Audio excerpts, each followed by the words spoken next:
चमकते हुए सितारों कितने अच्छे लगते हैं। जब भी हम रात के आसमान में ढेर सारे सितारों को चमकते देखते हैं तो दिल खुश हो जाता है और मन करता है कि ये पूरी रात टिमटिमाते तारों को निहारने में गुजर जाए। लेकिन ये बात सुनकर आपको कैसा महसूस होगा? तारों के अलावा ग्रह भी अपनी चमक छोड़ती है यूनिवर्स में, और पूरे सोलर सिस्टम का एक प्लैनेट्स जो सबसे ज्यादा अपनी चमक छोड़ती है वो प्लैनेट्स वेनस यानी शुक्र ग्रह है। सूर्य के सबसे नजदीक यानी सोलर सिस्टम के दूसरे स्थान पर मौजूद है और सोलर सिस्टम का छठा सबसे बड़ा प्लैनेट्स भी है। वही पृथ्वी ग्रह के पड़ोसी प्लैनेट्स भी कह सकते हैं।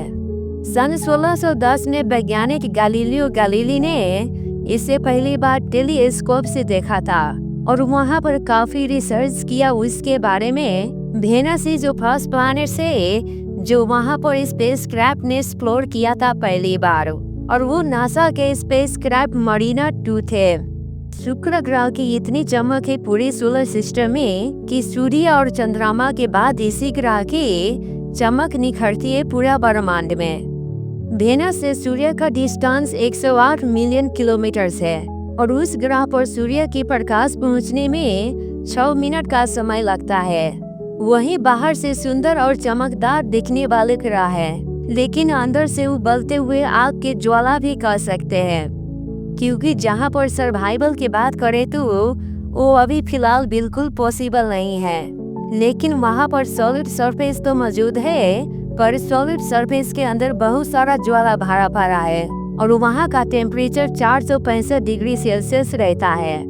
तो इस बात से आप अनुमान लगा सकते हैं कि कितना ज्यादा गर्मी को अपने अंदर ऑब्जर्व करते हैं शुक्र ग्रह।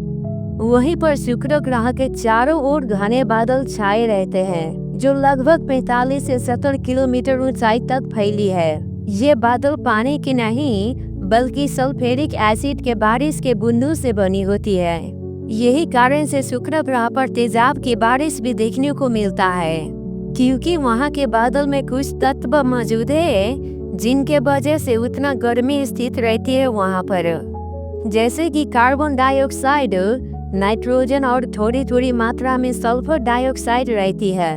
वैसे कार्बन डाइऑक्साइड और सल्फ्यूरिक एसिड के बादल से ये प्लैनेट्स लाइट येलो कलर्स के रूप में परिवर्तित है। वहीं शुक्र ग्रह पर एटमॉस्फेरिक प्रेशर बहुत तेज रहती है, पृथ्वी ग्रह के मुकाबले में लगभग 90 गुना ज्यादा रहती है। और शुक्र ग्रह का वातावरण मुख्य रूप से कार्बन डाइऑक्साइड से बना है। वहाँ पर 96% कार्बन डाइऑक्साइड मौजूद है और थोड़े मात्रा में नाइट्रोजन भी। वैज्ञानिक को ये मानना है कि शायद बिलियंस ईयर्स पहले ये प्लैनेट्स हमारे पृथ्वी ग्रह के जैसे थे। वहाँ पर भी ऐसा माहौल था कि पृथ्वी ग्रह के जैसे एटमॉस्फेयर, ओशियन और जीवन के लिए संभावना भी थे। इसी वजह से पृथ्वी ग्रह ट्विन सिस्टर भी कहलाती थी। लेकिन धीरे धीरे ग्रीन हाउस इफेक्ट रीजन ने एक डरावना रूप दे दिया, एक ऐसा रूप जो मानव के जीवन को संभावना को ध्वस्त कर दिया। लेकिन वैज्ञानिक को मानना है कि उस समय शुक्र ग्रह पर भी समुद्र और तरल पानी मौजूद था, यानी जीवन की संभावना पूरी तरह से थी। लेकिन धीरे धीरे सब कुछ बिखर गया। सूर्य के काफी नजीक होने के कारण से शुक्र ग्रह पर तापमान बढ़ने लगा और संपूर्ण समुद्र के पानी भाप में परिवर्तन होकर बादल में समाने लगा, क्योंकि वाटर वेपर खुद में एक ग्रीन हाउस इफेक्ट है जो गर्मी को अपने अंदर ऑब्जर्व कर लेते हैं। और शुक्र ग्रह एक रनवे ग्रीन हाउस इफेक्ट में फंस गया। तो उसके बाद में हुआ शुक्र ग्रह पर वो बहुत भयानक हुआ।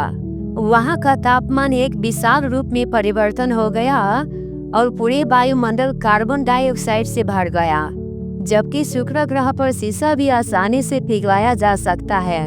तो ग्रीन हाउस इफेक्ट के कारण से शुक्र ग्रह के वातावरण को एक सरल रूप से भयानक रूप में परिवर्तन कर दिया। वही क्या कभी पृथ्वी ग्रह के साथ भी ऐसा हो सकता है? अगर हाँ या न, तो आप अपना विचार जरूर कमेंट बॉक्स में छोड़िएगा, क्योंकि हमारा पृथ्वी ग्रह भी तीसरे स्थान पर मौजूद है। वही बात उठता है दोनों सिस्टर प्लैनेट्स की, तो दोनों का सिमिलरिटीज अभी भी एक दूसरे के साथ काफी मैच करता है। वेनस के साइज, मास, बलून डेंसिटी और इंटरनल स्ट्रक्चर काफी सिमिलर है। जैसे कि पृथ्वी का डायमीटर 12,742 किलोमीटर है, वैसे वेनस का भी डायमीटर 12,104 किलोमीटर है। इसे देखकर पता चलता है कि वेनस ग्रह पृथ्वी ग्रह से थोड़ा सा ही छोटा है और वेनस पृथ्वी ग्रह के मास के 81% है। पृथ्वी ग्रह के जैसे ही शुक्र ग्रह में भी सेंट्रल आयरन कोर और रॉकी मेंटल मौजूद है। वहीं दोनों ग्रह के ग्रेविटी से तुलना करें तो जहां पृथ्वी ग्रह का 9.8 मीटर पर सेकेंड स्क्वायर है, वहीं शुक्र ग्रह के 8.8 मीटर पर सेकेंड स्क्वायर है। आने की पृथ्वी ग्रह के तुलना में 90% मौजूद है गुरुत्वाकर्षण शुक्र ग्रह पर। वहीं पूरे सोलर सिस्टम में इन दोनों के बीच में एक सबसे इम्पोर्टेंट फैक्ट है कि दोनों के मूव रोटेशन विपरीत दिशा में घूमती रहती है। तो इसे थोड़ा विस्तार से समझते हैं कि कैसे अपनी दूरी पर दोनों रोटेट करता है। जैसे कि पृथ्वी ग्रह के रोटेशन डायरेक्शन पश्चिम से पूर्व दिशा में घूमती रहती है। इसी वजह से सूर्य पूर्व से उगता है और पश्चिम दिशा में डूब जाता है। इस दिशा को प्रोग्रेड रोटेशन कहा जाता है। वहीं शुक्र ग्रह के रोटेशन डायरेक्शन उल्टा दिशा में घूमता रहता है। आने की पश्चिम दिशा में सूर्य उगता है और पूर्व दिशा में डूब जाता है। इस दिशा को रेट्रोग्रेड रोटेशन कहा जाता है। वहीं पृथ्वी और शुक्र ग्रह के दोनों के बीच में एक दिन और एक साल के फासले कितने फर्क है, तो थोड़ा विस्तार से समझते हैं। जहां पृथ्वी अपने एक रोटेशन सिर्फ 24 घंटे में पूरा कर लेते हैं, वहीं वेनस के एक रोटेशन पूरा करने में लगभग 243 पृथ्वी दिन लग जाता है।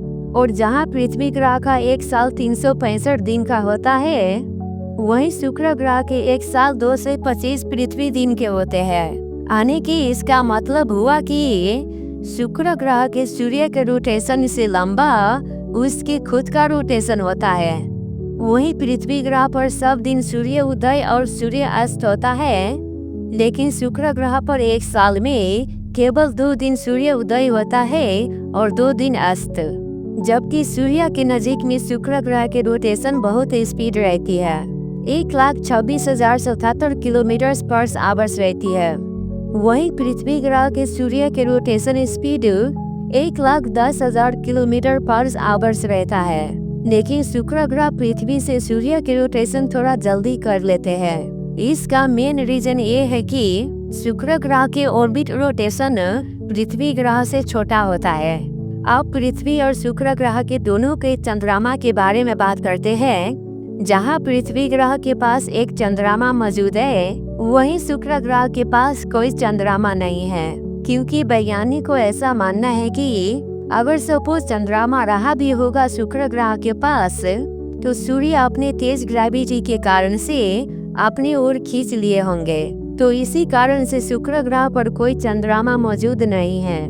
वहीं शुक्र ग्रह पर माउंटेन और वोल्केनो भी मौजूद हैं, जिनमें से सबसे ऊंचा पर्वत मैक्सवेल माउंट्स है। इनकी ऊंचाई लगभग 11 किलोमीटर है। आने की पृथ्वी ग्रह के माउंट एवरेस्ट से ऊंचा पर्वत है। वहीं पे शुक्र ग्रह पर सबसे बड़ा वोल्केनो माउंट के नाम से प्रसिद्ध है। इसकी ऊंचाई लगभग 8 किलोमीटर है और शुक्र ग्रह पर एल्बेडो सबसे हाईएस्ट रहती है। तो आखिर एल्बेडो क्या होता है, इसे आसान भाषा में समझते हैं। एल्बेडो बताता है कि कोई ग्रह या वस्तु पर सूरज की रोशनी को वापस कितना फेंकता है। सपोज सूर्य की रोशनी पृथ्वी ग्रह पर 80% पड़ता है और उनमें से कितने प्रतिशत रिटर्न होता है, इसी को एल्बेडो कहा जाता है। वही जानते हैं कि एल्बेडो को कैसे नापा जाता है। उसे नापा जाता है 0 और 1 के संख्या से। आने की 0 का अर्थ होता है कि सब कुछ सोख लेना, मतलब जितने रोशनी किसी ग्रह पर पड़ते हैं उसी रोशनी को फिर से वापस कर लेना। और वही 1 का अर्थ होता है कि सब कुछ वापस परावर्तित कर देना। आने की इसका मतलब होता है कि जितने सूर्य की लाइट किसी और ग्रह पर पड़ते हैं वो सभी को अपने अंदर ऑब्जर्व कर लेना, आने की अपने वायुमंडल में सम्मिलित कर लेना। यहीं पर मैं आपको बता दूं कि जितने सूर्य की लाइट पड़ते हैं शुक्र ग्रह पर, उनमें से 75% वापस हो जाते हैं बादल में। इसी कारण से ये ग्रह इतने चमकीले दिखाई पड़ते हैं। तो दोस्तों, आज के वीडियो में बस यहीं तक थे और आगामी दिन में भी ऐसे ऐसे वीडियो लाते रहेंगे। तो मिलते हैं आप सबके बीच में अगले वीडियो में। तब तक के लिए नमस्कार, धन्यवाद।